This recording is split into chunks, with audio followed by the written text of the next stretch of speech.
রাসূল সাল্লাল্লাহু আলাইহি ওয়াসাল্লাম একদিন বসে আছে, সাহাবায়ে কেরাম সামনে আছে, উনি কাঁদতেছে, চোখ দিয়ে পানি আসতেছে, কিন্তু সাহাবায়ে কেরামরা সাহস নেই রাসূলকে জিজ্ঞেস করার, বসে আছে সামনে। কিছুক্ষণ পরে আল্লাহ রাসূল হাসতেছে, সাহাবায়ে কেরাম কিছুক্ষণ পরে আর থাকতে পারে জিজ্ঞেস করতেছে, ইয়া রাসূলুল্লাহ, আপনি একটু আগে কাঁদতেছেন, চোখ দিয়ে পানি বেরোচ্ছে, এখন আপনি আবার হাসতেছেন, এর রহস্যটা বুঝতে পারলাম না। হাদিসটা মুস্তাদরাক হাকিমে আসছে, আপনি আমাদের একটু বলুন। রাসূল বলতেছে, আমি দেখতেছি দুই বান্দা কিয়ামতের দিন এই যে বান্দার হক দেয় নাই, এক বান্দা আরেক বান্দার কাছে তার হক পাওনা দাবি করতেছে, এখন সে কোথা থেকে দিবে? এখন তার তো আর কিছু নাই, এখন তার আমল দিতে হবে। প্রথমে বলতেছে কি, তোমার আমার পাপগুলো তোমাকে সব নিতে হবে। বাধ্য হয়ে সে তার পাপগুলো নিয়ে নিল। তারপরে বলতেছে যে না, আমার এখনো শোধ হয় নাই, কি করতে হবে? তোমার যে পুণ্যগুলো, তোমার যে সবগুলো আছে ওগুলো সব আমাকে দিতে হবে।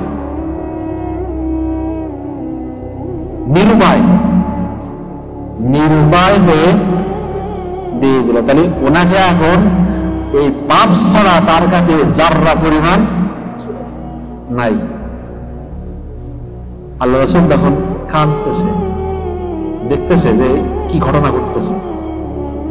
ওনাকে ফেরেশতা এসে বলেছে যে তোমার জন্য জান্নাত হবে, তুমি চলো। এই বান্দাটা এখন এনাকে কোথায় নিয়ে যাওয়া হবে? জাহান্নামে। ফেরেশতা এসে গেছে, জাহান্নামে নিয়ে যাওয়া হবে। ওনাকে জান্নাতে নিয়ে যাওয়া হয়েছে। জান্নাতের ভিতরে যখন গেছে, ওনার জান্নাতে যখন দেওয়া হলো, উনি দেখতেছে ওই যে উপরে আর একটা জান্নাত আছে, নিচ থেকে আরো শত শত গুণ ভালো ওই জায়গাটা। ওনার তখন খায়াস আসছে যে আমার জায়গাটা ওখানে চাই। জিজ্ঞাসা করতেছে ফেরেশতার কাছে, আমার তো জায়গা এখানে, আমি কিভাবে ওখানে যেতে পারবো? এই পথ আমাকে বাতলাই না। উনি কিন্তু জান্নাতের ভিতরে, এমন না জান্নাতের বাহিরে, উনি কি জান্নাতের ভিতরে চলে গেছে, তারপরেও হচ্ছে স্যাটিসফাই না, ওখানেই যেতে হবে। ফেরেশতা বলতেছে ওই জায়গাটা হলো নবী আর রাসূল এবং শহীদদের জায়গা। ওখানেই নবীরা থাকবে, রাসূল থাকবে, আর দুনিয়াতে যারা শাহাদাত বরণ করছেন তারাই ওই জায়গায় যাবে। ওনার আর সুযোগ নেই দুনিয়ায় এসে শহীদ হয়ে যাবার, কিন্তু ওনার তামান্না হলো যে ওই জায়গাটা চাই। আবার জিজ্ঞাসা করতেছে, আমাকে পথ বাতলে দাও যে ওই জান্নাত আমার যেতে হবে। তখন আল্লাহ বলতেছেন যে তুমি যদি এখন তোমার ওই যে ভাইয়ের কাছ থেকে তুমি তার সওয়াবগুলো নিয়ে নিছো, তাকে তুমি যদি ক্ষমা করে দাও, তাহলে তোমার ওই জায়গায় তোমার দিয়ে দেব। উনি বলতেছে ওনার কাছে আমার কোনো চাওয়াই নাই, সব দিয়ে দিলাম, আমার জায়গা ওটা দরকার, আমার কোনো হক বা দাবি নেই। যখন এই কথা বলছে তখন তার সওয়াব ফিরাই দিল। দেওয়ার পরে ইনিও জান্নাতি, উনি জান্নাতে যাচ্ছে। আল্লাহ বলতেছে তুমি একা যাবা কেন, তোমার ভাইকে সাথে করে নিয়ে যাও।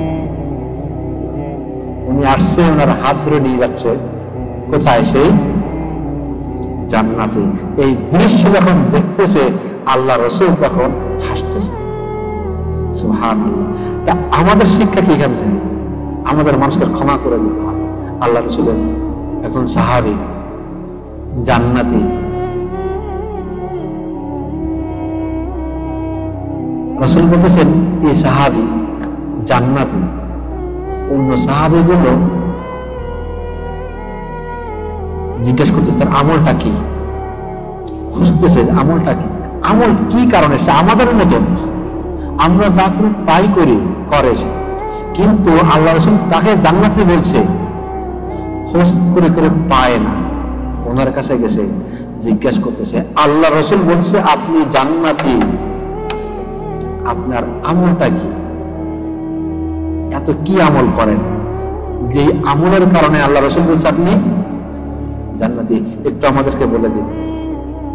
সাহাবী বলতেছে, আমি তেমন কোনো আমল করি না, তবে আমি যখন প্রত্যেক দিন রাতে ঘুমাতে যাই, বালিশটার উপরে মাথাটা রাখি, তখন আমার ভাইদের উপরে আমার যত রাগ ছিল, যত যা ছিল, সব আমি মিটিয়ে দিয়ে যাবার ঘুমাতে যাই। বোঝা যাচ্ছে? মিটিয়ে দেওয়া মানে কি? ক্ষমা করে দিয়ে আমি ঘুমাতে যাই। এই কাজটা শুধু আমি করি। এই দেখেন, এই সাহাবীর এইটুক আমল অতিরিক্ত, এই আমলের কারণে সে, আর আমরা করি কি, কালকে যাইয়া ও কি করছে আমার বিরুদ্ধে 3 গুণ করবে, ওরা পরিকল্পনা করি আজকে যে ওরে কালকে কিভাবে তারে, কোন ভাবে তাকে হ্যারাস করা যাবে, তার কোন সাইড দিয়ে তাকে ধরা যাবে, কার সাথে কথা বললে ওর কফিলের কাছে বলতে হবে লাগাই যাতে কাজটা বের করতে, কোম্পানির সাথে বলবে ওর জন্য বেতনটা কমে নেয়, এর বিরুদ্ধে লাগবে ওর জন্য দাওয়াতি কাজ না করতে পারে। এই চিন্তা করি, চিন্তা করেন না আপনার আমার আর ওই সাহাবীর এই আমলের ভিতরে পার্থক্য আছে না? আজ থেকে কি করবো? সবাইকে ক্ষমা করে দেওয়া যাবে ইনশাআল্লাহ।